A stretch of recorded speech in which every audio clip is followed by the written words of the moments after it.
J'ai chaud, je transpire.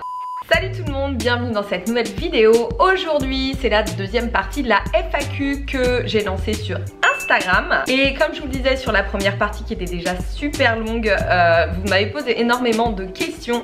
Donc voilà la deuxième partie. Et il y aura peut-être même une troisième partie si vous n'êtes pas décédé d'une overdose d'aspirine. Vous me le direz dans vos commentaires, évidemment.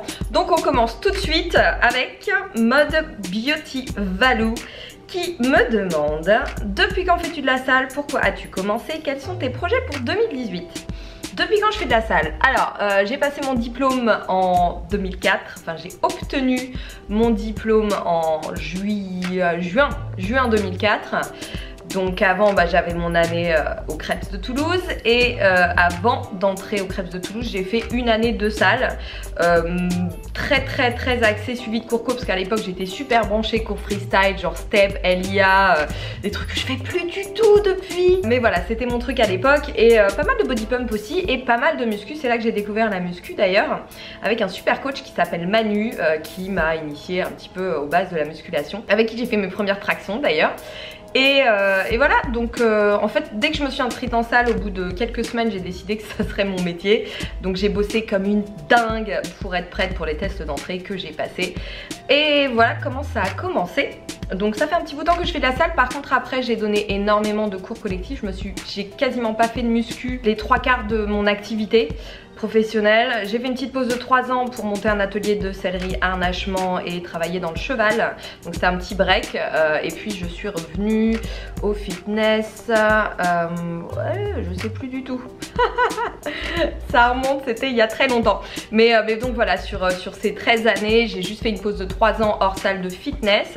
Et par contre, la muscu pure, j'en fais sérieusement depuis 2 ans maintenant, sachant qu'avant j'avais commencé déjà à pas mal mettre En fait j'ai commencé à en faire avant mon activité de personal training, mais sérieusement comme maintenant, c'est vrai que je m'y suis vraiment penchée et à titre personnel depuis 2 ans, peut-être 3 ans.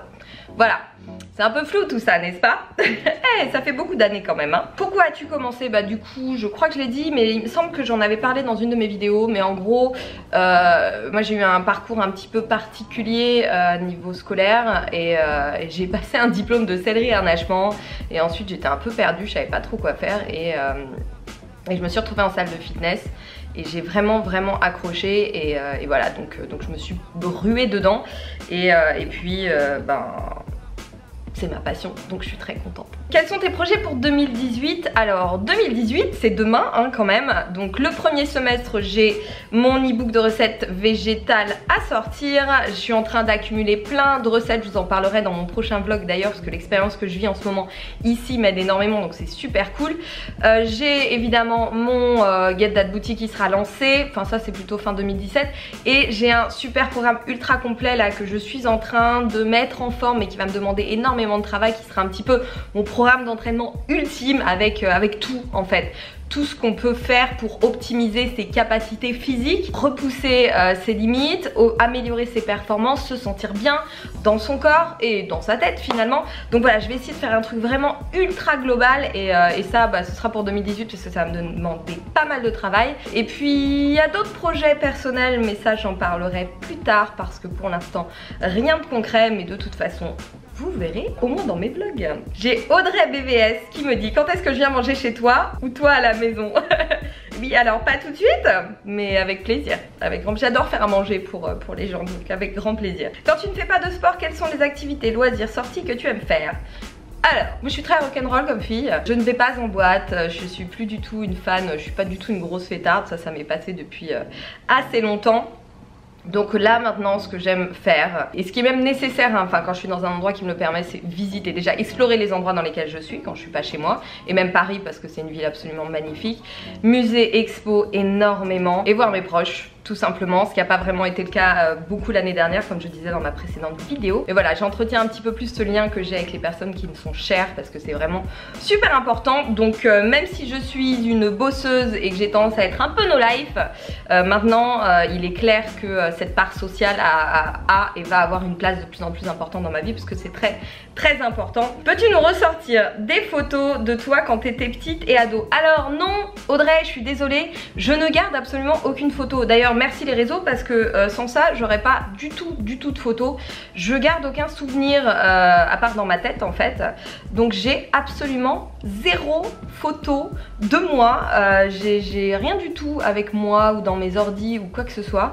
J'ai pas d'album photo. Il faudrait peut-être que je demande à ma famille s'ils en ont. Après je suis pas très fan des photos du passé en fait. C'est un truc un petit peu bizarre peut-être chez moi, mais du coup j'en ai vraiment pas.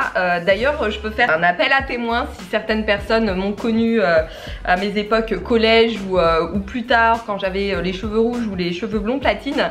Si vous avez des photos, pourquoi pas envoyez-les moi, ça pourrait être sympa de les balancer. Oui, j'ai été blonde platine et c'était très moche. Vegan Big Booty qui me dit: j'ai une question très personnelle mais qui m'aiderait beaucoup dans ma vie à moi. Je pense que tu dois être en couple, une jolie fille comme ça, tu es obligée.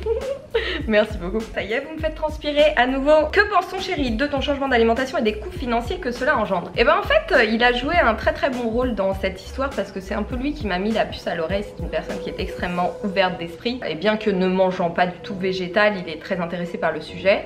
Et moi j'avais un gros blocage à ce niveau là, j'en ai parlé dans pas mal de mes vlogs avant, par rapport à mon vécu familial. Et du coup j'étais un petit peu bloquée sur cet aspect vegan, et c'est pour ça même qu'à l'heure actuelle et même plus tard je ne m'étiquetterai jamais vegan, parce que c'est cet aspect communautaire que je déteste absolument. Mais ça fait des années que je m'y intéresse et que je me documente, et que effectivement ça collait pas, mon hygiène de vie ne collait pas forcément, enfin en tout cas mon hygiène de vie, mes habitudes alimentaires ne collaient pas forcément avec mon discours, et en fait il m'a aidé à reconnecter ça en me disant un jour tout bêtement: mais en fait pourquoi tu manges toujours des produits animaux?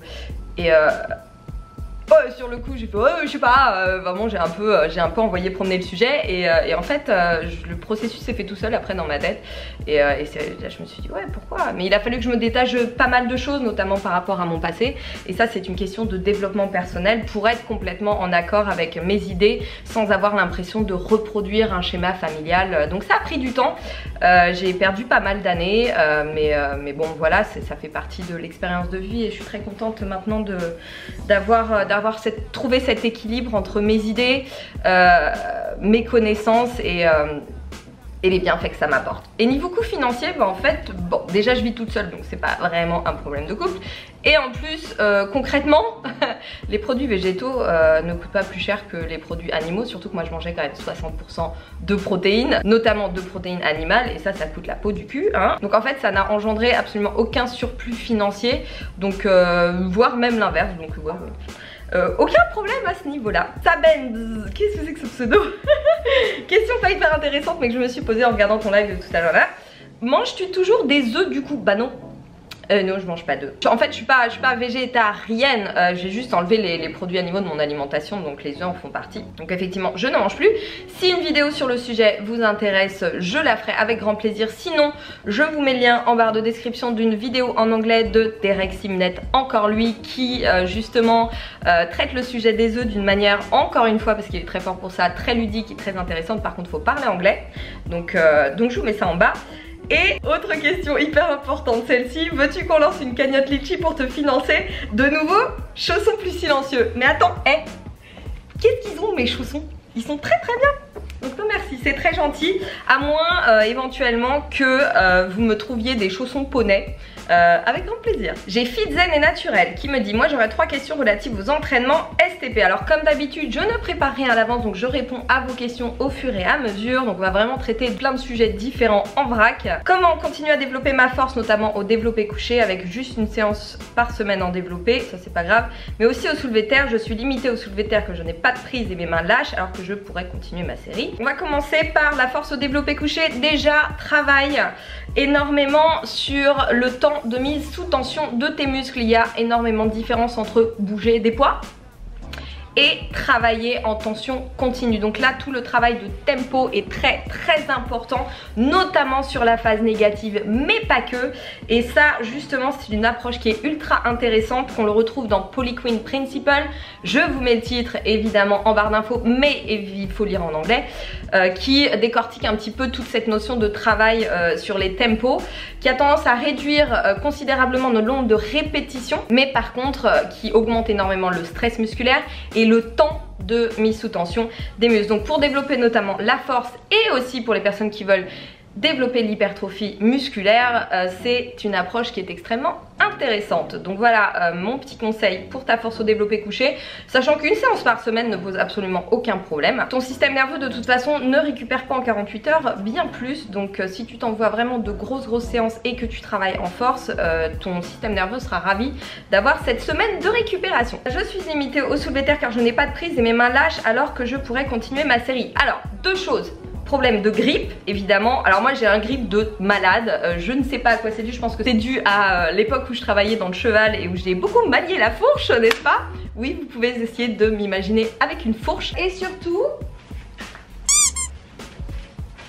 donc pour ton grippe, plusieurs choses. Déjà, si tu as la barre qui glisse, ça va te flinguer ta série.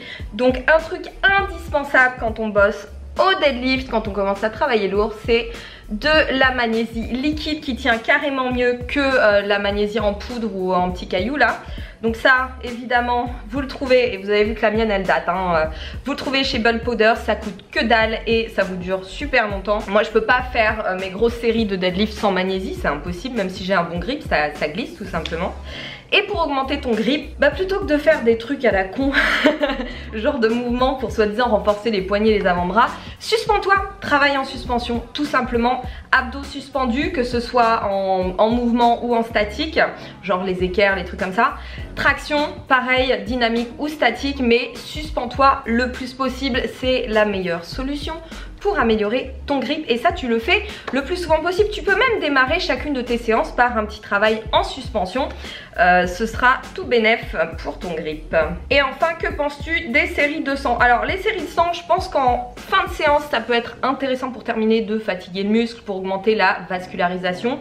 Après, encore une fois, le travail du tempo est à mon avis beaucoup plus important que le nombre de répétitions. Donc c'est deux approches complètement différentes à placer différemment au sein d'une séance. Moi j'ai plutôt tendance à utiliser les séries de 100 sur des petits groupes musculaires. Et oui pardon, ça dépend de la typologie musculaire, parce que les muscles n'ont pas tous le même pourcentage de fibres blanches et de fibres rouges. Donc en fonction de ces groupes musculaires, effectivement le nombre de répétitions aura un impact plus ou moins favorable, et les séries de 100 peuvent être intéressantes sur des groupes musculaires comme les mollets par exemple, les abdominaux, et d'une manière un peu plus générale les petits groupes musculaires qui de toute façon ne peuvent pas vraiment, et il n'y a pas grand intérêt à les solliciter en travaillant sur du lourd. Il n'y a rien de plus con que de faire des élévations latérales lourds, c'est le meilleur moyen d'engendrer des compensations et en plus de se flinguer les épaules, donc aucun intérêt. Nico PN qui me dit: quel regard portes-tu sur tous ces fit boys ou fit girls qui ne cessent de faire des placements de produits et disent: ah c'est grâce à ça mon booty, mes pecs, ne trouve-tu pas que ça dégrade l'image du fitness?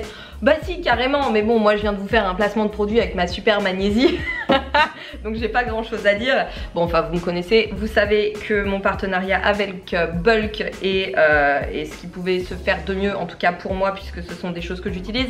Après oui, c'est l'aspect un peu pourrave des réseaux et du fitness, hein. C'est pareil, à la télé il y a des émissions culturelles et intéressantes et il y a de la télé-réalité. C'est pour ça que c'est important que chaque personne éveille un minimum sa conscience et tombe pas dans le panneau, et ça c'est pas très compliqué quand on est un minimum intelligent. Après je parle évidemment des adultes, c'est un petit peu plus problématique chez les ados qui sont très influençables et qui sont en général des cibles.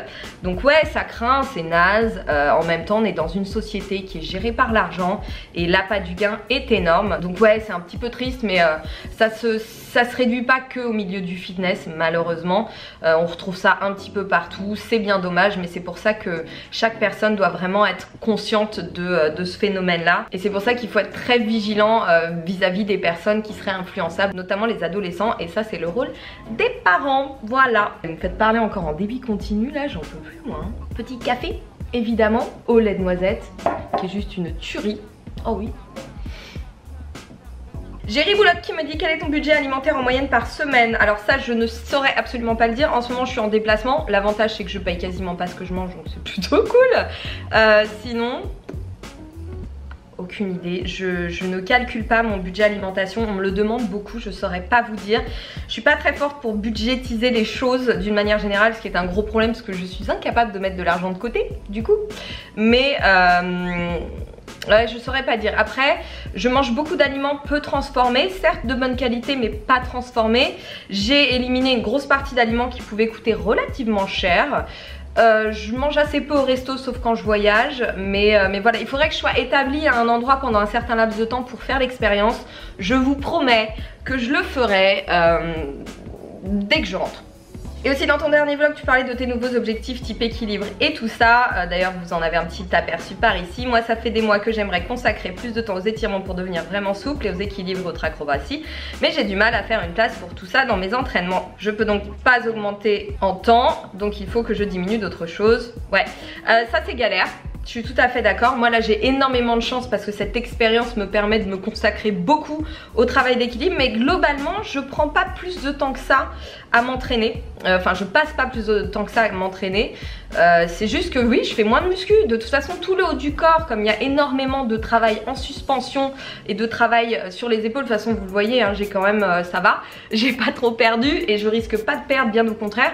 Donc j'ai zappé toutes mes séances haut du corps et j'en avais 2 à 3 par semaine quand même, que j'ai remplacé par tout ce qui est travail comme je vous disais en suspension, enfin de push et pull. Et sinon bah, tous les jours en fait avec mon petit cardio matinal je me fais du stretch, de la mobilité. Enfin j'essaye vraiment d'inclure ça dans mes routines quotidiennes, quitte à faire moins de cardio, quitte à passer un petit peu moins de temps à faire de la muscu. Donc là concrètement j'ai 2 séances jambes par semaine.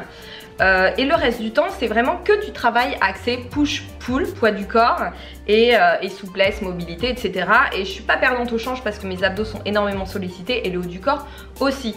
Donc finalement ça demande pas plus de temps que ça, mais il faut faire certaines coupes et enlever les trucs superflus qui servent plus à grand chose. Je me trouve super basse dans le champ, attendez. Voilà, petit rehausseur, on va voir ce que ça donne. Et c'est un peu mieux quand même. Que penses-tu des cures SoShape et des produits Natural Mojo? C'est Audrey PLST qui me dit ça. Alors, j'en pense rien du tout parce que je n'essayerai jamais. J'ai jamais essayé et je n'essayerai jamais. Encore une fois, faut pas tomber dans le panneau. Il n'y a pas de cure miracle, il n'y a rien du tout. Il faut que vous trouviez votre équilibre et je pense que je vous l'ai répété suffisamment pour que vous le sachiez. Malheureusement, je sais qu'il est très facile de se laisser tenter par ce genre de choses parce que c'est de la facilité et qu'on croit que ça va marcher, on y croit dur comme fer parce qu'il y a des gens qui l'ont dit, des fois il y a même des études qui l'ont prouvé. Enfin bon c'est très marketing tout ça, donc effectivement ça peut être très tentant mais ça ne marche pas. Voilà, c'est tout, ça ne marche pas. Et les gens qui promeuvent ça, ou conjugaison, sont des personnes qui n'ont pas obtenu leur physique de cette manière-là. Donc voilà, c'est un peu dommage qu'on tombe dans le panneau. J'ai Maxime Ivancic qui me demande comment gères-tu la diète avec tous les voyages pro que tu fais? Bah je la gère pas vraiment en fait. Voilà, comme vous avez pu le voir entre que ce soit Londres, Milan, la Grèce, etc. Je me suis bien fait plaisir, mais par contre comme du coup j'ai trouvé un mode alimentaire qui me convient extrêmement bien, même en mangeant des choses un peu trashy, j'arrive à garder un poids de forme et une shape super constant. D'ailleurs je vous en parlerai dans mon prochain vlog parce que c'est un petit peu problématique, c'est que j'ai vraiment trouvé mon poids de forme et que du coup pour aller plus bas, ce que j'essaye un petit peu de rechercher, bah, c'est vachement plus difficile. Mais par contre ça me permet beaucoup plus d'écart, mon corps en fait se réadapte et brûle l'excédent sans aucun problème. Je trouve ça absolument formidable et je ne pensais pas un jour réussir à atteindre cet équilibre là, donc c'est génial.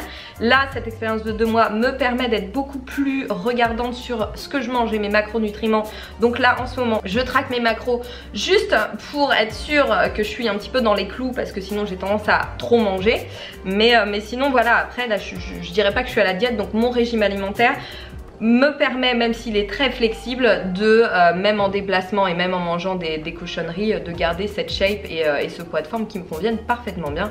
Donc c'est plutôt cool. Oh, question intéressante, attention. Milou qui me demande: penses-tu qu'il est possible d'apporter assez de protéines en étant vegan si on n'aime pas le tofu, le seitan et toute autre simili-viande en général et qu'on n'est pas fan de légumineuses?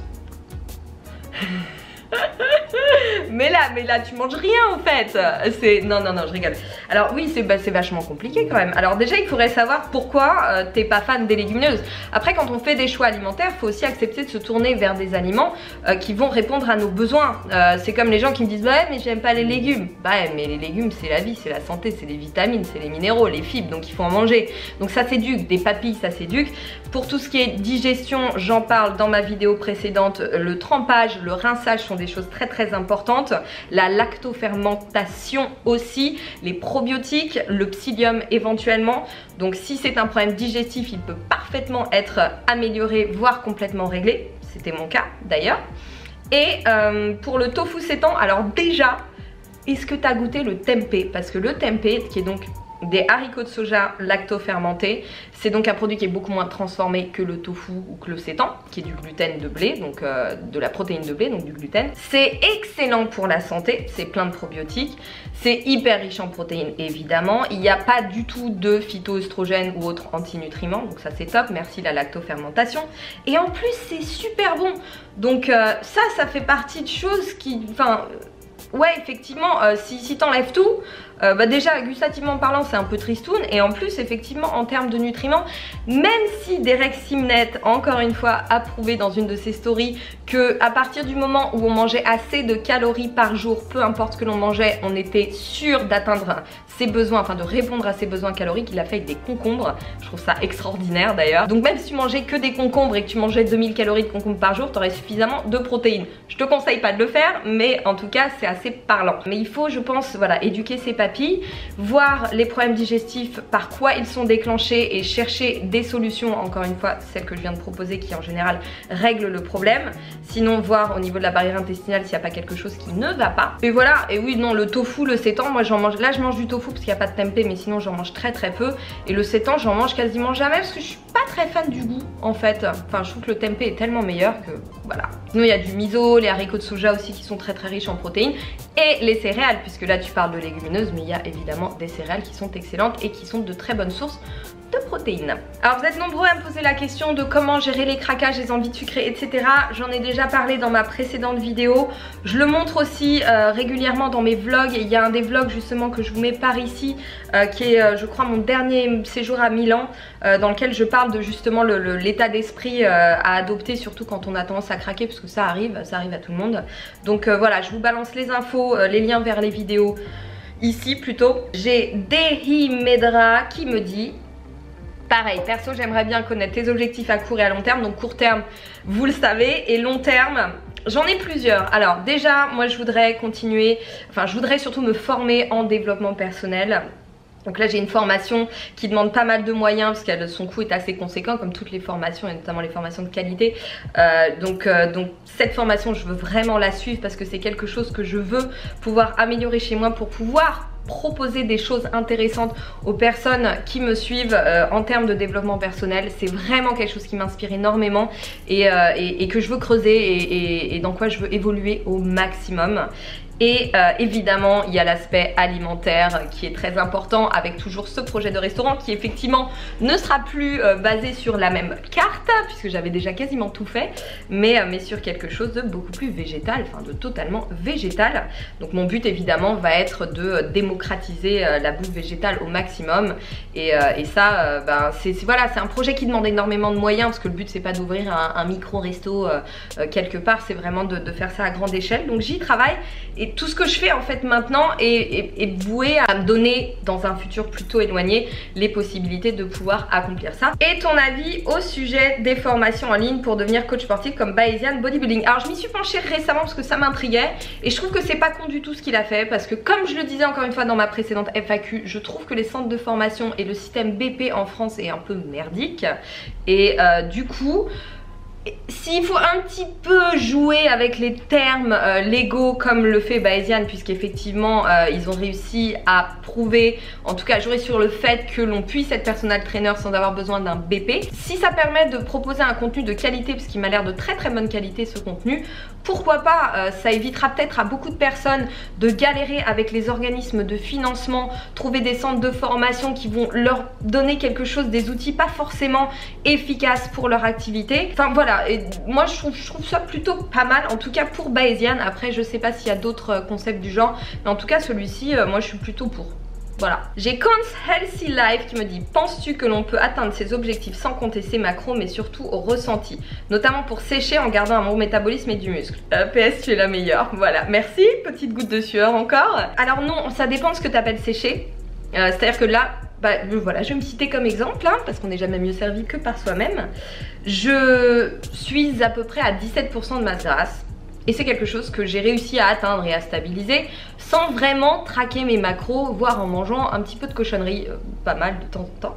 Donc oui, après je trouve que c'est toujours bien de garder un œil dessus, de manière à voir si on est plutôt dans les clous, encore une fois, parce qu'on a vite tendance à dériver, à augmenter les quantités ou à faire un peu à la louche et à se retrouver avec énormément de fat. Ça peut être pas mal de choses. En général on est un peu trop haut en fat et en sucre raffiné, donc ça peut être intéressant à ce niveau là. Après, traquer ses macros religieusement, à moins d'être en objectif compétition, je vois pas un grand intérêt. Mais par contre c'est une phase à mon avis indispensable à passer, au moins pendant 4 semaines en fait, pour en savoir plus sur soi-même, savoir exactement ce qu'on apporte à son corps et la manière dont il réagit, ce qui permet après de plus avoir besoin de le faire. Angie Fitman qui me dit: à quand le programme ciblé fessier à réaliser à la maison? Et bah très bientôt, très bientôt, dans 2-3 semaines normalement.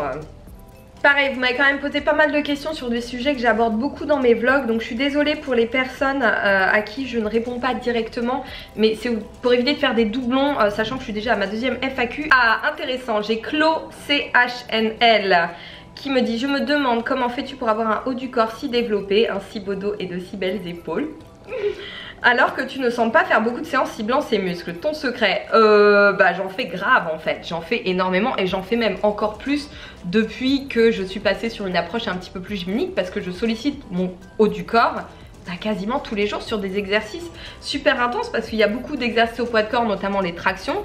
Donc ça, le dos prend cher, et tout ce qui est exercice de push, où là les bras, les épaules prennent énormément. Donc en fait je sollicite beaucoup le haut de mon corps, et à l'époque où je ne faisais que de la muscu conventionnelle, je me faisais quand même au moins 2 à 3 séances haut du corps par semaine, donc c'est conséquent.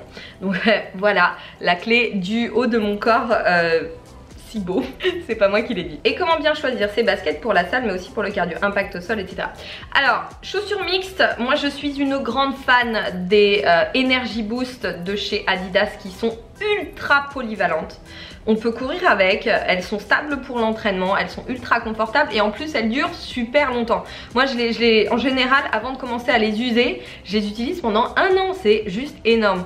Donc les Energy Boost de chez Adidas, je suis fan. Après ça dépend du pied, ça dépend de la forme du pied, ça dépend des appuis, si on est pronateur, supinateur. Les Pegasus sont un petit peu dans le même genre chez Nike, donc c'est un petit peu les 2 références que j'ai. Pas besoin de prendre des chaussures de running de malade pour faire du cardio en salle, genre Mizuno, Asics. Donc ces chaussures polyvalentes c'est la base, et par contre pour tout ce qui est squat et deadlift, hip thrust, glute bridge, soit 2 options: votre salle est plutôt cool et vous pouvez vous entraîner en chaussettes ou pieds nus, ce qui est quand même topissime parce que votre appui est beaucoup plus stable, ou sinon les chaussures les plus plates possibles. Donc c'est pour ça qu'on voit pas mal de lifters en Converse par exemple. Vous n'avez pas besoin de vous prendre des chaussures d'haltérophilie à moins de faire de l'haltérophilie. J'ai Keep Fitre qui me dit: on te voit souvent dans les salles différentes, CMG, Fitness Park, t'as un abonnement dans chaque salle ou un pass magique pour toutes les salles? Non. J'ai pas de passe magique et je suis pas une gratteuse, donc moi je paye mes abonnements en bonne et due forme. Donc bah, t'as cité les 2 salles dans lesquelles j'étais en fait. Hell City, j'étais coach là-bas, donc je payais un loyer tous les mois. J'y vais de temps en temps, je peux m'entraîner là-bas une fois de temps en temps, ça pose aucun problème. CMG, j'ai mon abonnement annuel, et Fitness Park, j'ai mon abonnement annuel, donc non, je paye tout simplement ma dîme. Allez, on termine par Ise Chevrin qui me dit: qu'est-ce qui a changé aussi bien mentalement que physiquement depuis que tu as adopté un régime 100% veggie? Je pense que vous le voyez dans mes vlogs, j'en parle beaucoup, d'ailleurs j'en parle énormément. J'ai beaucoup plus la pêche, j'ai beaucoup moins de fluctuations hormonales, surtout depuis que j'ai arrêté le soja non fermenté. Sachant que le tofu pose aucun problème, mais j'en parlais dans une de mes précédentes vidéos. Moi j'ai eu un problème avec le lait de soja qui a joué sur mes hormones pas mal. Donc je l'ai enlevé et j'ai plus aucun souci, même en mangeant du tofu régulièrement en ce moment. Donc comme je disais, c'est tout à chacun. Il y a des mecs genre Brian Turner, John Venus, Nimai Delgado qui mangent du tofu, du lait de soja sans aucun problème. Moi je sais que le lait de soja en tout cas me posait problème. Je pense que ça dépend vraiment du profil hormonal de chacun et de chacune. Attention, dans tous les cas, les phytoœstrogènes végétaux n'ont pas à être diabolisés comme ça a été fait notamment par l'industrie laitière. Vous comprendrez facilement pourquoi. Donc ouais, une forme beaucoup plus constante, beaucoup plus d'énergie. Beaucoup plus de facilité, comme je disais, à garder un poids de forme sans forcément surveiller de trop ce que je mange, une meilleure gestion de mon appétit et surtout je me sens beaucoup plus connectée à moi-même, je suis beaucoup plus en phase en fait avec mon discours, mes pensées, puisque que ce soit d'un point de vue santé, éthique et écologique, j'ai un mode alimentaire maintenant qui sont vraiment en accord avec ça, donc c'est super cool et ça apporte un énorme bien-être et un énorme apaisement que je souhaite à tout le monde. Donc quel que soit votre mode alimentaire et votre mode de vie, il faut que vous soyez en phase avec. Et c'est pareil avec toutes les personnes qui veulent améliorer leur shape notamment. Si vous vous battez avec votre diète, si vous êtes constamment au régime et que vous êtes dans cette espèce d'attitude négative et punitive, vous n'y arriverez pas parce que vous êtes en guerre avec vous-même. Donc déjà ça ne peut pas marcher. Vous pourrez mettre en œuvre toutes les stratégies possibles à partir du moment où à la base vous n'êtes pas réconcilié avec vous-même un minimum, ça ne peut pas marcher. Donc ce sera le mot de la fin. Merci encore pour vos super questions, ça me fait super plaisir que vous ayez joué le jeu. J'espère y avoir bien répondu, j'espère que cette vidéo vous a plu. Merci d'avoir regardé, merci de me suivre évidemment. Les vlogs vont reprendre puisque j'ai réglé mon problème de batterie de caméra. Et les 10 000 abonnés arrivent à grands pas, donc il va falloir que je trouve un petit truc à faire. J'ai ma petite idée derrière la tête, après je sais pas si c'est vraiment réalisable ici, c'est bien dommage, donc je ne sais pas. Si vous avez des idées, n'hésitez pas à me les suggérer dans vos commentaires. N'hésitez pas à faire un petit tour sur mon site si vous ne le connaissez pas. J'ai écrit pas mal de petits articles intéressants et je vais continuer à en écrire. Merci encore, prenez soin de vous et je vous dis à la prochaine.